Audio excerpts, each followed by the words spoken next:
Bismillahirrahmanirrahim. Assalamu alaikum. Welcome to Newsroom. I'm your host Khalid. But today is Friday, the 18th of April 2025.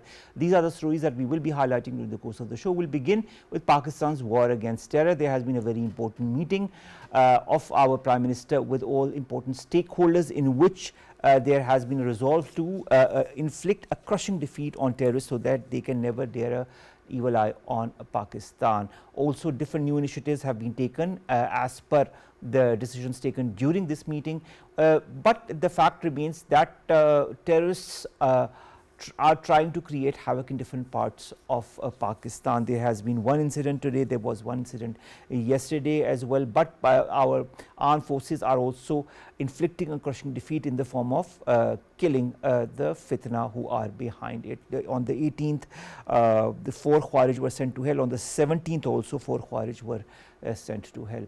This is a continuous spate of incidents that have been happening since the last couple of months, and new developments have also occurred when it comes to these terrorist outfits. We will be highlighting all those as part of our first segment. Our second story, ladies and gentlemen, concerns promoting Pakistan-Bangladesh people-to-people contact and the importance of forging strong relations between both the neighboring countries. In fact, not neighboring countries, but of course the brotherly countries.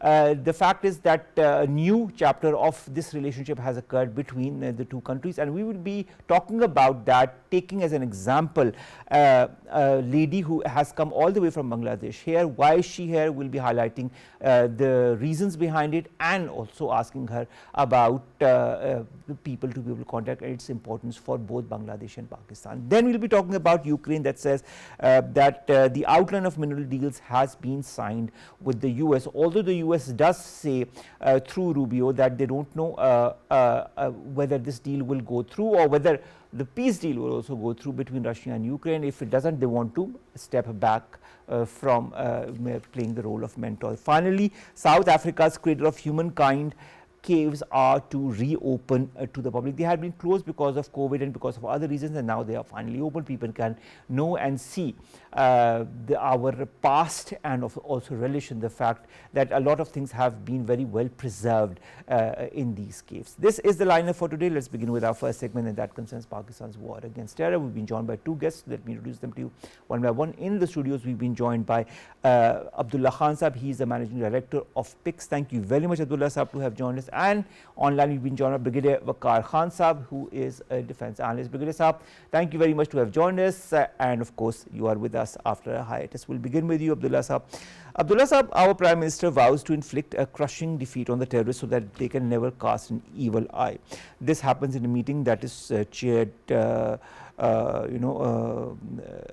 on the law and order situation, and he says our struggle is going to continue to completely eradicate terrorism. But when you see terrorism, you see incidents happening almost every day. Today there was an incident, but of course our armed forces reacted, and 4 Khawarij were sent to hell. Yesterday also 4 Khawarij were sent to hell.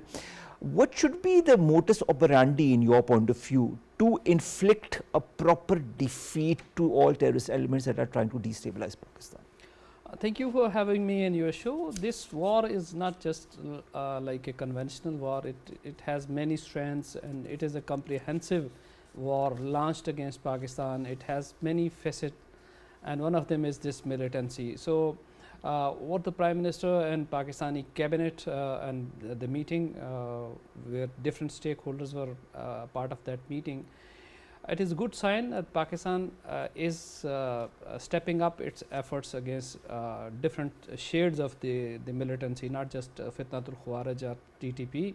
There are others in Balochistan as well, and there are different groups as well. So there is comprehensively there are efforts to actually derail Pakistan's progress towards peace and prosperity. There are adversaries who are in the region and who are not in the region. I don't want to name them, but they don't want Pakistan to progress. There are certain reasons the Pakistan nuclear program is one of the things that they want to destabilize Pakistan. But everyone should know that Pakistan is the only country which has a history of defeating terrorism successfully in 2014. Onward, you have seen that till 2019 it was very at minimal scale, the terrorism had dropped at that level. Then it stepped up for certain reasons. One of them is the Taliban's takeover in Afghanistan, and there are other reasons as well, not just that one reason. There are many other reasons as well. But our efforts, which we have now stepped up, I think they have started to show some progress, because last 3 months are not just deadliest for Pakistan, but they are the deadliest for the militants as well. The number of militants killed in first quarter of 2025 is much more than they were killed in entire year. So that is the response Pakistan is giving, and Pakistan is applying high-tech military gears and hardwares and strategies which are proving very effective in neutralizing threat at many places.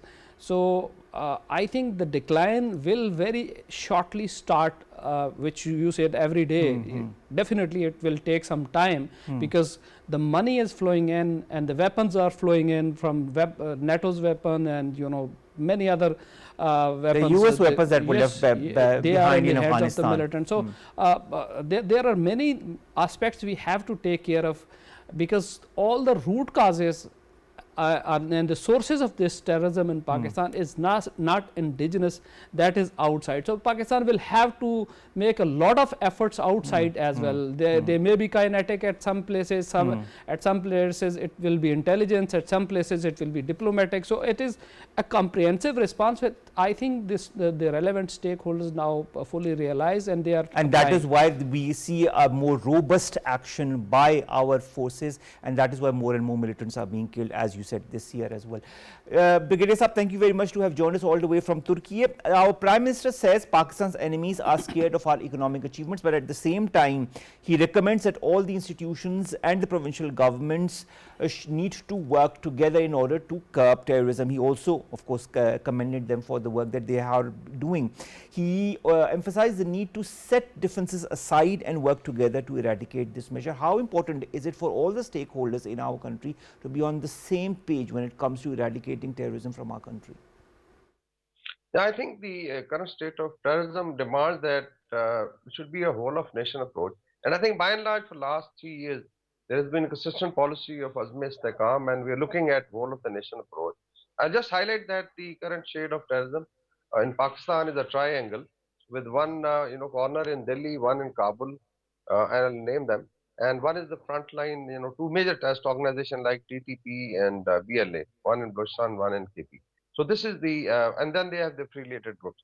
So when you're fighting it, then you have to actually tackle the entire triangle.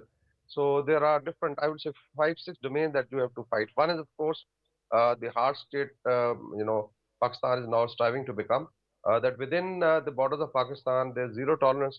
And as Prime Minister, I think, mentioned, and then, of course, therefore, yesterday we had the Army Chief very clearly giving the warning to terrorists that there will be no stone left unturned.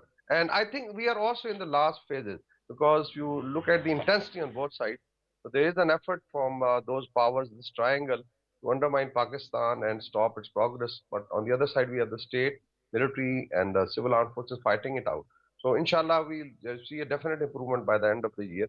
The others are basically diplomatic, regional, international, and the informational that we need to highlight, discuss it, and also kind of prize the people of Pakistan and the youth. So it means that it's got to be a whole of national approach, and politically there should be ownership.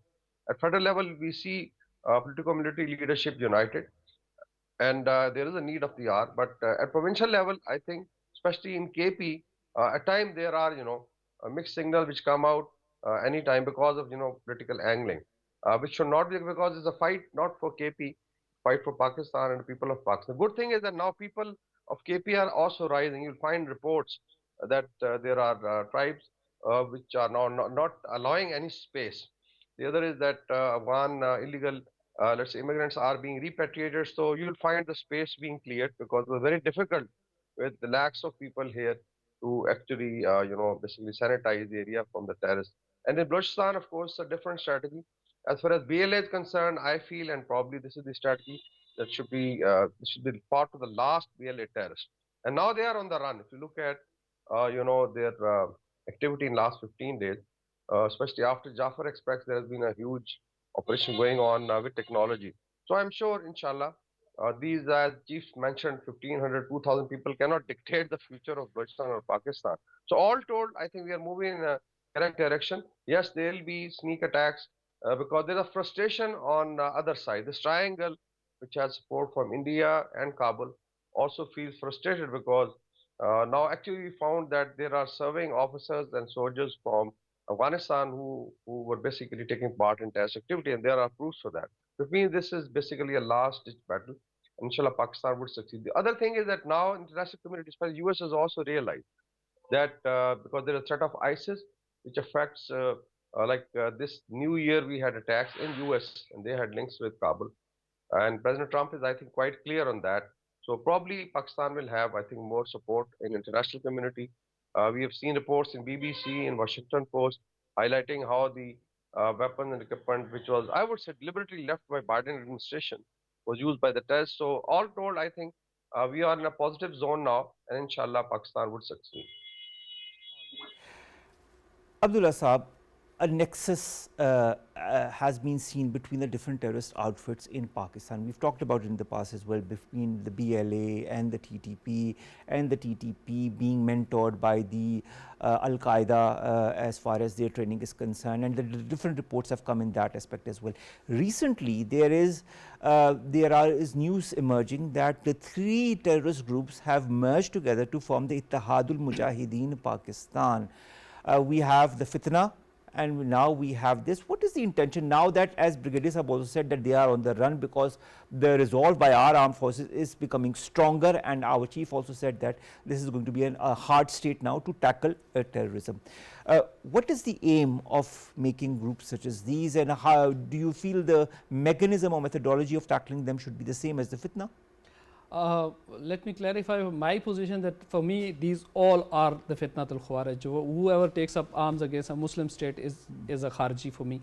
So they are all one. All right. So for me, Lashkar-e-Islam, Hafiz Gul Bahadur group, and newly emerged group Harkat-e-Inqilab-e-Islami Pakistan, three of them, on the 11th of April they announced to form Ittihadul Mujahideen Pakistan, and so far their activities have been noticed in Khyber districts and North Waziristan only.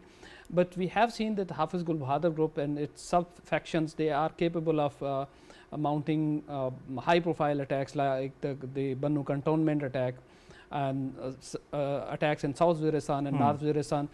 So they are capable of carrying out high-profile attack. What is very interesting, which I noticed, is the TTP is very upset with this new alliance. They were presenting themselves the only power or only organization, but there were rifts going on within TTP, because for us, in the public, they try to to present themselves as united front, but within they have a lot of fissures. Jamaatul Ahrar loyalists who had merged in TTP in 2022, they have once again developed a lot of differences with TTP leader Mufti Abu Mansoor, what is his name, Mufti Abu Mansoor. So there are chances that a large chunk of TTP, they may defect to IMP, this Ittihadul Mujahideen Pakistan. No, this is also what the Afghan interim government or the Afghan Taliban were afraid of, that people from the TTP might go towards the ISKP, and that is why they were, this is what a lot of theories were suggesting, that is why they were not reacting to Pakistan's requests to rein in the TTP. Well, that is a different thing, because these all groups, whether it is Hafiz Gul Bahadur group or Ittihadul, this Lashkar-e-Islam or Harkat-e-Inqilab-e-Islami Pakistan, they all are pro Afghan Taliban. So it is not an issue for Afghan Taliban. And Hafiz Gul Bahadur group is, Hafiz Gul Bahadur himself is in Afghanistan, and Pakistan strikes in Afghanistan were more on Hafiz Gul Bahadur group's sanctuaries. If you recall, 3-4 strikes which Pakistan have carried out, half of them were against Hafiz Gul Bahadur group's sanctuaries. They are also operating from Afghanistan with impunity and with tacit approval from the interim Afghan government. So this is not that kind of a problem. But we may see that with the progression of this IMP, we may see the fissures going on and internal rivalries. We have seen a couple of months ago fighting between Hafiz Gul Bahadur group and can we take TTP. advantage of that? I mean, this is the question I'm going to ask Brigadier. Brigadier Sahab, can we take advantage of the fissures between the different factions of these terrorist outfits that are being made or have been made in order to dismantle the basic crux of terrorism? I think at micro and macro level, there should be an effort. I will even take it to strategic level what is happening inside Afghanistan because there is very less debate on that. The Northern Resistance Front is now very active, not only social media but physically on ground. There is a serious fissure within Taliban ranks, especially at higher political level. Despite that, now they are trying to put up a brave face. But Haqqani group is, I think, definitely not very happy, especially after assassination of the uncle of Sajuddin Haqqani. So this was a serious blow, and this happened right inside Kabul. And there is also, difference of opinion on major issues related to women rights, sports, and how the diplomacy should be between Kandahar and Kabul. And if you look at Mullah Omar's son also, he's also kind of with this group. So we have 2, 3 senior Taliban leaders who went to UAE or Gulf and never returned because they had threat for life. So this is also at macro level a huge fissure taking place. Despite the Taliban in last 15 days have tried to basically, let's say, minimize the impact by social media tweets and everybody's united. The other is the Northern Resistance Front, which is now very, very effective. There's also basically within Afghanistan, against basically the Afghan domination because now Tajik, Hazaras, and Uzbeks and Nuristanis are also feeling that it's too much the way Taliban are basically handling because basically it's dominated by let's say Afghans or Afghan ethnic Pashtuns. So there's a lot of resentment. And then there are 20 million women which are locked up in their houses and they have a lot of support in the West also. So all told, it's not a very, I would say, convenient position for Taliban. Now coming to, so it means that Pakistan can now also start looking at in information domain, in diplomatic domain, to encourage these people in case Taliban does not behave and Pakistan keeps on facing terrorism. Then of course Pakistan should have the other option. The other is these groups. I still feel that TTP or in the direction of Taliban would try to basically remove the name Taliban for any faction so that it has more color because when you say TTP or TTA, so definitely there is conceptually they appear to be the same. So maybe I don't know. I'm not very sure about the fissures, but these groups and new names being coined, and these are being done on the behest of let's say hostile powers, is to basically bluff the people of Pakistan. Look at the names like we had seen such names before also. So maybe it's rebranding. But all told, there are reports that there are fissures, and I'm sure our intelligence is working on it. Even in Balochistan, we have serious problem with BLA and their networks. There's infighting which has already started. So all told, I think Pakistan should go after them. Yes, in case people surrender, there could be some accommodation, but otherwise there is no scope. And I'm sure the 3, 4 major measures like deportation of Afghan refugees, then of course is border control, hard fight against terrorists, diplomatic and regional, there's the successes at regional level also. Because by and large now, Russia, Pakistan, China, Iran, Central Asia feel that terrorism should not be allowed to again, prop up in Afghanistan because it affects the entire region. So I think Pakistan has now more scope to aggressively pursue the policy on these 4, 5 domains, and inshallah we will succeed. I also feel that there's going to be hard fight in the coming days, and by end of 2025, I think we'll start finding, major impact of terrorism being eradicated from Balochistan and KP. Inshallah, I really hope that happens. Speaking of border control, Abdullah Saab, the Prime Minister during the meeting also directs that all institutions intensify the efforts against smuggling and human trafficking. These are two elements also that are interrelated more or less directly or indirectly with the instability. What needs to be done as far as these two elements are concerned, human trafficking and smuggling, whether it be through the border with Afghanistan or whether it be through our other borders? Specifically the smuggling has direct links with terrorism as well, because if you see the Tira Valley, a lot of disturbance you will see at Tira Valley. That is a historic route of smuggling of different goods, even cars and of others. from Afghanistan to the narcotics as well. And narcotics is also a major issue in Balochistan as well as in KP, coming from Afghanistan. And these routes, the smugglers take Pakistani routes. I think for that our Prime Minister and government has taken it seriously, but I think it's not possible until and unless the people within governance system, they don't there is operation cleanup needed at different level, so that if there is any internal support to these elements, whether they are human traffickers, because recently some people were fired by the government within FIA, and I think there is a serious need that such kind of actions are taken across the board in different departments to see that who are the people who play any role in supporting or approving whatever their role is to promote or help the smugglers, or the human smugglers, or otherwise narcotic smugglers, or whoever the smugglers are. So that is the I think very important need of the hour to do. Otherwise we cannot just eradicate it, and until and unless we do not eradicate this illegal spectrum, we cannot eradicate terrorism. These are directly linked with each other. That is so true, and our DGISP also mentioned the role of this illegal nexus and this illegal spectrum that is also damaging the fabric of Pakistan, and how the important steps are being taken by the government. Brigadier Saab, our Prime Minister emphasizes the need to take certain measures. Certain measures have been taken and certain are being taken, and I'll just like to highlight them. Safe city projects at all the major cities of Pakistan, the National Provincial Intelligence Fusion and Threat Assessment Center that is under NACTA, otherwise known as the NIFTAC. Then the Forensic Science Agency that has been established in Islamabad. Forensic Science Agency in Punjab is already there, which is now being improved upon. Then there is also this new policy of tackling violent extremism, the National Prevention of Violent Extremism policy that was recently introduced by the government. How important are these measures, and how important is the robust implementation of these measures? I think the structure is always, it's an evolutionary process, must continue.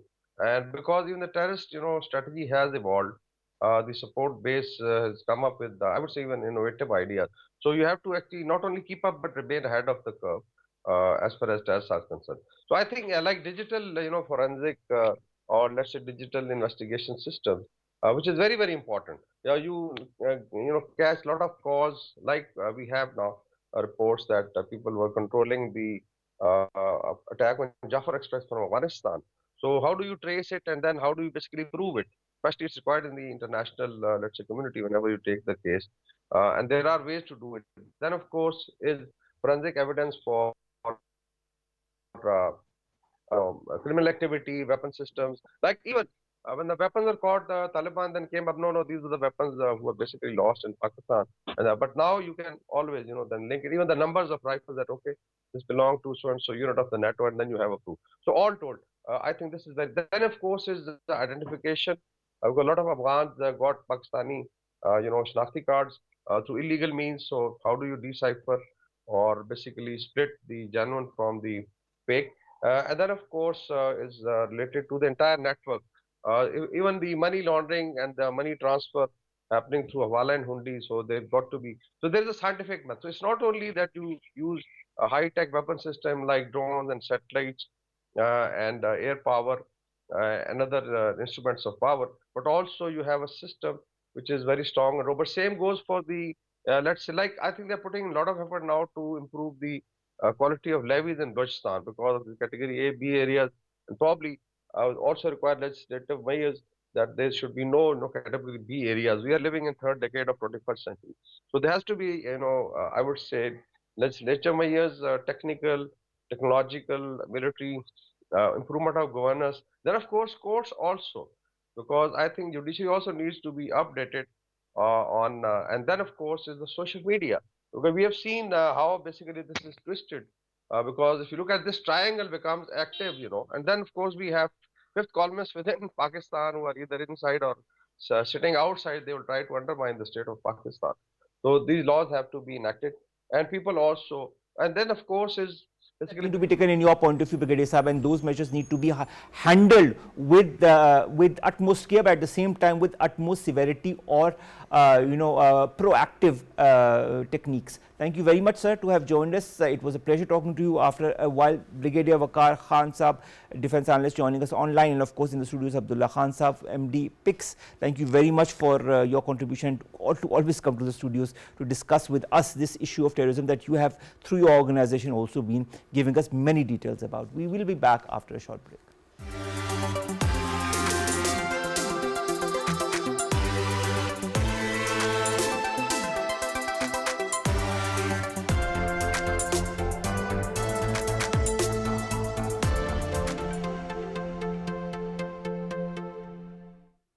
Welcome back. People-to-people contact, ladies and gentlemen, plays a very important part in bilateral relations between any two countries, specifically also when it comes to two countries who are very close to each other and now have started to create a new bond of friendship and brotherly relations and bilateral cooperation in the last few months.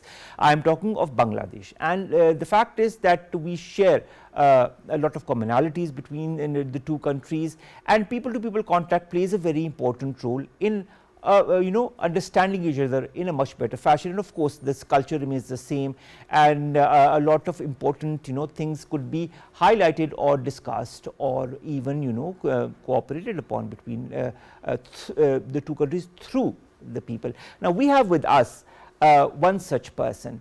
And the peculiarity about this person is that she studied in Islamabad in one of the most renowned institutions for women in Islamabad, Islamabad College for Girls. Then of course she went to Bangladesh, married. Her husband was also a student in the same institution that I studied from, that is the Islamabad College for Boys in G63. And that is where the interest developed as to why this lady came back to Pakistan. There are many reasons for that. To also forge better relations between the people of both countries, but also there is another reason for that, but I'd like her to say that aloud to us and the audience as well. I'll introduce to you Ma'am Naeema Chaudhury Quayes, who is right with us in the studios. Thank you very much to have joined us and to have accepted our invite. Thank you for having me. All right, tell us a little bit about your visit to Pakistan. What brings you to Pakistan this time around and after so many decades? And I'd also like to know, how was the welcome in Pakistan? Certainly. Well, first of all, I've been invited by the Ministry of Education. The reason being that they wanted to honor my husband because he went to this school, Islamabad Model Boys School at the time. It's now a college. And they wanted to name a block after him. Which we as a family, which were my friends thought was a wonderful gesture. I've been to Pakistan before with him as Foreign Secretary of Bangladesh in 2010. All right. So not long ago. So, and during that time he made an effort to come to the school specifically to visit his teachers because he wanted to pay his respects. So having another chance to come back to that school, to Islamabad, I thought was a wonderful opportunity, especially to forge, friendships and to find out we have friends here in the Foreign Office. Okay. And also to go down memory lane. I visited my school. Yes, I could recognize. You could? I could recognize my classrooms. Oh. There are many from the alumni who came to see me. Okay. And they were amazed. They were asking about all the Bengali people they knew, the teachers, the students. They're asking about them. I knew a couple of, I was able to answer a lot of their questions. All right. So it's a renewal of this, relationship that we had before. When you went to ICB, there were a lot of chants of Pakistan-Bangladesh friendship, and how do you view this depth of emotion or passion that both the peoples of Bangladesh and Pakistan have for each other? Well, we have a shared history. I think the subcontinent itself, we went through a lot of the same experiences. True. And under the British, these are man-made borders. Our communities have always sort of interacted, had relationships, intermarried, and had a long-term friendships. So before I came here, I was asked to bring the cottage cheese balls and the molasses because they missed all this Bengali food that they're used to. Okay. All right. I'd like to, go back a little bit of history. You were the daughter of the first Bengali Foreign Service officer from the batch of 1949. Then Right. you marry an officer from the Foreign Office as well, who later becomes ambassador and also the Foreign Secretary of Bangladesh. Then there's the angle of ICB and the ICG as well. How important is bridging the gap and removing misunderstandings between the peoples of Bangladesh and Pakistan? We share a common culture as well, and culture is something that your late husband used to really promote. And I think you directly or indirectly continue with his mission as well. We're from the same generation, with the same age. We went through the same experience with the 60s generation, you see. So even in Pakistan, we have people who would have things in common with us. Of course. And elsewhere in the world, you know, we listen to the same songs, we read the same books, we read the same comics, we watched the same series. So for us, this is this is where we connect. Yes. And from there, we build the bridges. So culture is very important, and culture provides this continuity in our relationships.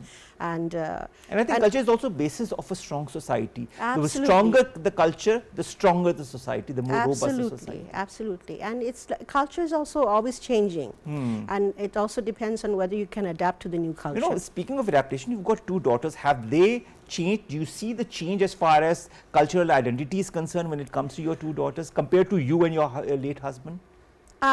You are influenced by your upbringing. So my daughter, I understand. So our daughters are very much like us. Okay. So people are amazed because they talk to people much older than they are, but they can converse with them. They can talk about different topics. They can relate. And my friends are amazed that how come they're like that. I said this is the way they were. They grew up. We brought them up like that. So your husband had an illustrious career as far as foreign service is concerned. You had an illustrious career when it comes to being a social diplomat. The diplomacy angle remains there. An educationist and a banker. 30 years of experience as a. I started in development. Yes. I worked for CARE International. All right. In the development sector, I was in. I did a lot of women's health, and a lot of things at the time. Public health, women's health, and income generating activities, social businesses. This was part of the care scene. All right. So, and I enjoyed it. Okay. And then from there, I was like headhunted, and then by a World Health Organization affiliate called ICDRB, and they wanted me to do socioeconomic research. All right. So I spent another decade there. And from there, when I got married, I got derailed. I left this development and went into education. All right. Yeah, and I enjoyed that. All right. So the three sectors are somehow somewhere interrelated, Yes. And they kind of interlink themselves also in different aspects, and one of that is well-being. Yes. Well-being is something that you have worked a lot upon, whether it be in the development sector, whether it be in the education sector as well. You've also honed skills such as aging in place, social entrepreneurship, community engagement, customer service. Customer service, of course, with banking, but also somehow with education as well. Right. Could you kindly explain, especially the aging in place and the community engagement, and how that interlinks with social or personal well-being? Everything is about well-being. The SDGs are about well-being. You have policies in Pakistan based on the SDGs, which is all about well-being. So we cannot avoid the issue of well-being. I mean, we're born as whole creations, and then we get conditioned, and then we learn about these limitations, and then we bring in disease. How do we bring in disease? By being less than what we are. If you look at animals, can you tell their age? No. Can you tell if they're sick or they're healthy? No. Why Unless not? the fact that they're a bit lethargic when they're sick. Right. But in human beings, you can tell. And it's because of the lifestyle we've adopted. We're far removed from nature. We don't understand the circadian rhythm. We think that if you stay up late, that somehow that's heroic, and we do more work than we're supposed to. We are now into our phones and not into looking at people or talking at them. We are not talking into with reading books. We are reading No. into reading e-books or reading articles about books. The whole instrument of understanding and deciphering the world and nature has kind of left us, or we've left it. We've left nature. And we were, we were actually born as custodians of nature. We are supposed to live in harmony with nature, aligned with nature. When we're removed from nature is when everything goes wrong. And we, it's a very artificial life that we lead. The food that we, the nutrients, like nowadays soil doesn't even have the 22 nutrients, it has 2. So if the soil is bad, how do you expect your food to be good? Your fruits, your vegetables, and the feed that we give the animals. Artificial feed. Everything is artificial. Even so, and then you ask yourself, why am I sick? Yeah. Because our older generations, for example, my parents were not as sick as we used to be. Much healthier, much healthier. Because they used to eat food that was literally healthy. And they were much more active. And they engaged with their friends, their family, I think the social engagement is also something we've kind of left behind. That social engagement has now been replaced by social media engagement. Right. Do you feel we need to come back to our basics, our roots, and if so, how should we do that? It's not about coming back, it's about rediscovering our true natures as living beings.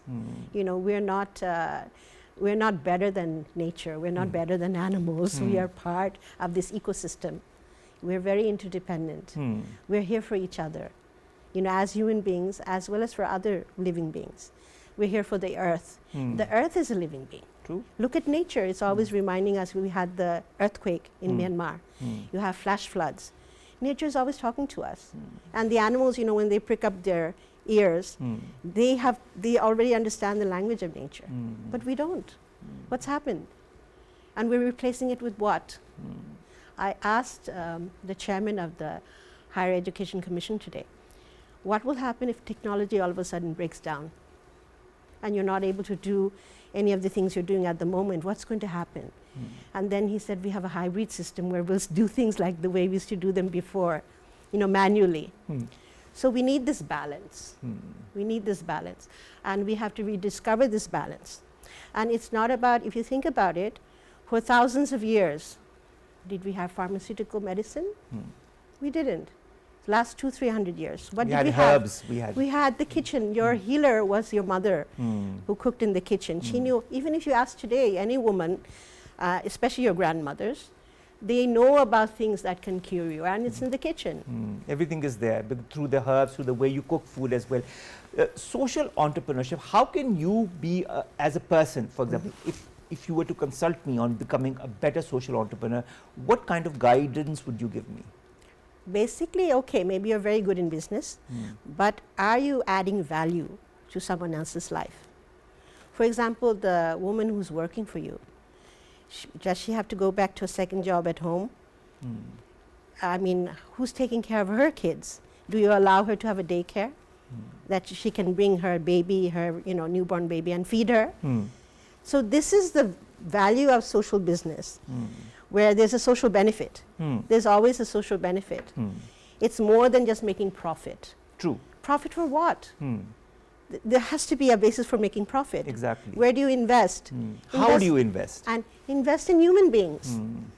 Invest in the things that's going to last. And the thing is, this is how you also develop, your economy, the community, relationships, and I think that we should learn from the informal economy, how they do with that. There's the formal economy and the informal economy. I know, yes.